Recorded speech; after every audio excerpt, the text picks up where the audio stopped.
Good day po mga ka-greenie, saan man kayo naroroon. Good evening, good morning, and good afternoon po sa inyong lahat. Ngayon, meron po akong ipapropagate, ikakat.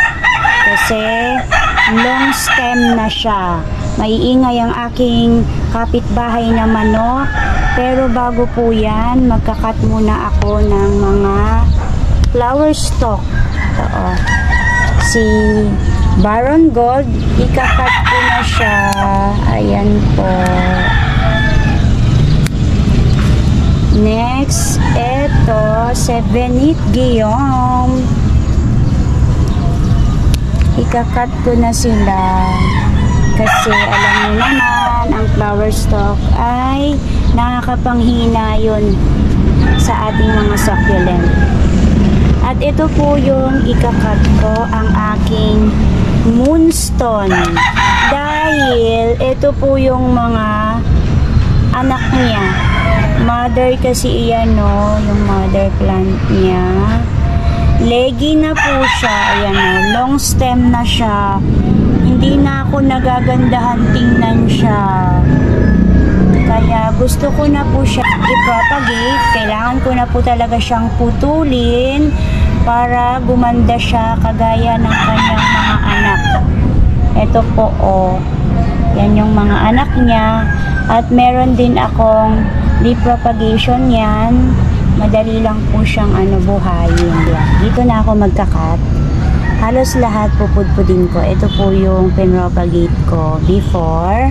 Gamit lang ako ng scissor. I-disinfect natin siya. Lahat ay ikakat ko. Once kasi na mag long stem na sila, hindi na ito makakabalik sa hugis nila or sa taas nila na ganito. Tataas na talaga sila, bubulusok talaga sila pataas. Minsan, hindi na kasi ako nagagandahan tingnan sila. Yung iba, nagagandahan ako. Yung Purple Delight ko, matagal ko talaga po siyang kinat. Kasi gustong gusto ko kahoy yung kanyang stem. Pero dahil ang Moonstone ay hindi ako nagagandahan tingnan, kaya gusto ko na silang ikat. Kasi para silang kagaya ng tao, 'di ba? Yung ang payat-payat pagkatapos ang laki ng leeg. Ito, ang sagwa tingnan, 'di ba? Kaya pwede ko na silang putulin, propagate para magkaroon pa ng mas maraming offset kapag nagputol tayo. At sana successful yung putol natin. Dinisinfect ko na ito. Spray tayo ng alcohol lalo na kapag magkakat tayo. Siguro, habaan ko siya ng 2 to 3 inches. Ayan. Ganyan po. Lapag ko lang siya muna dito. Kapag ang mga succulent po natin ay tumutubo ng mas mahabang tangkay, ayan o, humahaba po sila, tapos maputla at hindi gaanong maganda ang kanilang kondisyon, ang mga dahon nito, ito ay tinatawag na etiolation, yung nagiging leggy sila. Ang etiolation na tinatawag, ito yung kadalasan ay ang sanhi, yung kakulangan sa sapat na araw sa ating mga halaman. Nagdudulot naman ito ng pagbabago ng hugis ng ating halaman o yung mga leaves nila. Minsan kapag etiolation, kulang sa ganda ng kulay, at yung paglaki nila ay hindi talaga balanse. Kagaya ng aking Moonstone, hindi na talaga maganda ang kanyang kondisyon. Ayan. Pero maganda naman siya. Ayan po. Hindi ko lang alam kung bakit siya na etiolate or na leggy. Samantalang galing naman siya dito sa afternoon sun ko. Maganda naman yung sunlight niya. Siguro dahil din sa matanda na siya, kaya ayan, pataas na siya. Kung sunlight naman ang pag-uusapan, sapat naman yung sunlight niya. Okay naman, nakaka-receive naman siya ng tamang sunlight. Pero isa po sa reason ay yung kakulangan sa sunlight kapag nagle-leggy or nag-i-etiolate yung ating mga succulent. Pero ito sa akin, hindi naman kulang yung sunlight ko. Ayan. At magaganda sila. Ayun, lahat naputol ko. Puputulin ko na lahat kasi ilalagay ko po sila sa panibagong pot at magkakaroon uli ako ng panibago uli na set ng moonstone. Ayan po. At last, ito yung maliit. Wow. Tingnan nyo po, oh, ang tataas na niya. Meron nga pala akong kinat. Ayan, naputol na, nag-success siya. So, ang gagawin ko po dyan ay lalagyan ko ng cinnamon. Lagyan lang po natin dito sa top para po iwas tayo fungus or mabilis po siya magka-offset kagaya po niyan. At tatanggalin ko po siya dito kasi mainit. Lagay ko lang po siya sa shaded area. Ganyan kadami yung nakuha kong moonstone doon sa mother plant niya. At ito po yung prepare ko na pot. Ayan, kasi po medyo madami-dami sila. Pag gumamit ako ng clay pot, parang dalawang clay pot yung magagamit ko, hindi ko sila mapagsama-sama, mahihiwalay ko sila. So ito yung aking gagamitin ng aking hook hanging kasi isa pa lang naman yung moonstone ko na nandoon sa taas na naka-hook hanging, kaya ilalagay ko sila dito. Gagamit ako ng cinnamon.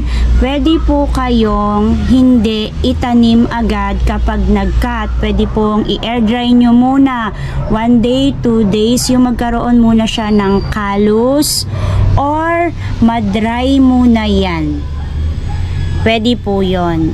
Pero pwede rin po yung ganito, ipat agad sila, pwede rin po yon. Pero ako, ang gagawin ko, hindi ko po siya ibabaon. Ipapatong ko lang po siya. At maglalagay ako ng cinnamon. Ito talaga yung aking kakampi simula pa noon. At kapag nagkakat po ako, naglalagay po talaga ako ng cinnamon para po ma-prevent natin yung fungus. Hindi rin siya magka-stem rot pag pinatong natin siya at binaon natin siya. So, hindi ko siya ibabaon. Ipapatong ko lang po siya. Ganyan lang po. Lapit ko lang. Yan. Ganyan lang po yung pinakagagawin ko. Yan. Parang nakaganyan lang po siya. Yan. Gaganyan lang siya. Hindi ko siya ibabaon kasi parang air drying na rin. Nakapatong lang siya sa soil. Lapit ko lang. Sunayin ko lang yung mga malalaki. Ito po.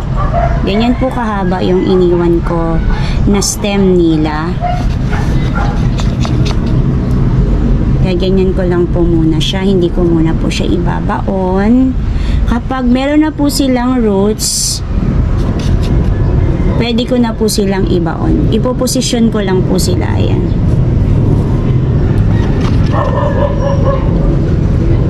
Iwas po kasi tayo sa stem rot. Pag binaon po kasi, baka magkaroon sila ng problema, lalo na bagong cut po sila. Next, dahil medyo madami po yung nakuha ko, kaya dito ko po sila gusto ilagay. Ayan. Pero tanggalin ko to, oh. Magpo-propa ako ng lip. Ayan. Dalawa po sila.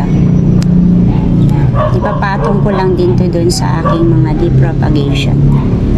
Ayan. Ganda. Next, tulong natin konti. Yan.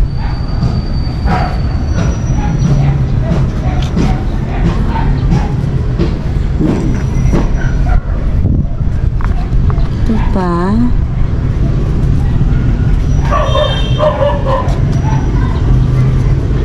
Okay po. Meron pang dalawang maliit. Dito na lang siya. Ayan. Okay na po. Ang ganda po nila. Hindi ko po agad sila inilalagay sa direct sun kahit po morning. Dito lang po ko sila nilalagay sa shaded area. Wala pa silang new roots. Hindi pa advisable na ilagay sila sa direct sun kahit po morning lang. Nagkakaroon naman sila ng new roots kahit po nakalagay lang po sila dito sa gilid ng aking garden. At hindi rin po sila pwedeng mabasa, maulanan. At ito po yung kanyang mother stem. Yan, na super healthy po. Ganda po ng stem niya, oh. Ayan, ang healthy po. Ito po yung kinat ko na meron na siya.